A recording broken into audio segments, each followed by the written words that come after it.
Zip பட்டனை எல்லா செருப்பு எல்லாத்துலயும் பிளாஸ்டிக். கடைசியில் இப்ப சீவக்கட்டை வரைக்கும் பிளாஸ்டிக்ல தான் இருக்கு.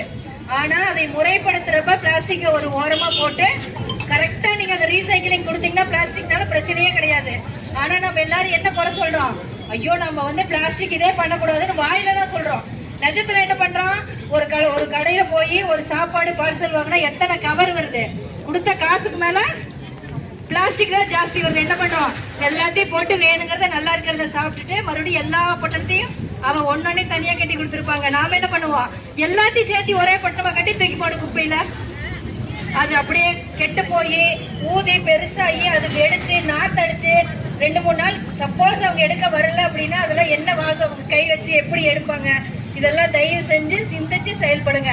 இதை விட முக்கியமா நீங்க சாப்பிட்டுட்டு அந்த வேஸ்ட் எல்லாம் குப்பையில கொட்டிட்டு டிச்சில போடுறத போட்டுட்டு ஒரு தடவை அதை அலசி ஒரு கம்பியில தலைகீழா மாட்டிருங்க. எல்லாத்தோட வீட்டு கிச்சன்லயும் ஜன்னல்லையும் அந்த எஸ்கோக்கி ஒண்ணு மாட்டிருங்க. சைக்கிள் கம்பி மாட்டினாலும் சரி. இப்ப நான் அந்த கொல்லுப்பட்டையில சொல்லி நான் அடிச்சு வச்சிருக்கேன். மேல கெட்டியா இருக்கும், கீழே வரையில ஊசியா இருக்கும். அதுல பால் வாங்கி பால் ஊத்தி யூஸ் பண்ணிட்டு திரும்பி அந்த பேப்பரை வாஷ் பண்ணி தலைகீழா மாட்டிடுவேன். எல்லா தண்ணியும் ட்ரை ஆயிரும், பேட் ஸ்மெல் வராது. சேர்த்து வச்சு நம்ம எடுத்து கொடுத்துடலாம். எப்படி கொடுத்தாலும் பிரச்சனை இல்லை. 2 டப்பா வச்சு இதுல ஈரத்தை போட்டுட்டு இதுல இதை போட்டீங்கன்னா நாத்தடிக்க ஆரம்பிச்சிடும். இந்த மாதிரி பேப்பர் எல்லாம் குழம்பு காய் தான், எது வேணாம். நாம சாப்பிடுற குழம்பு தானே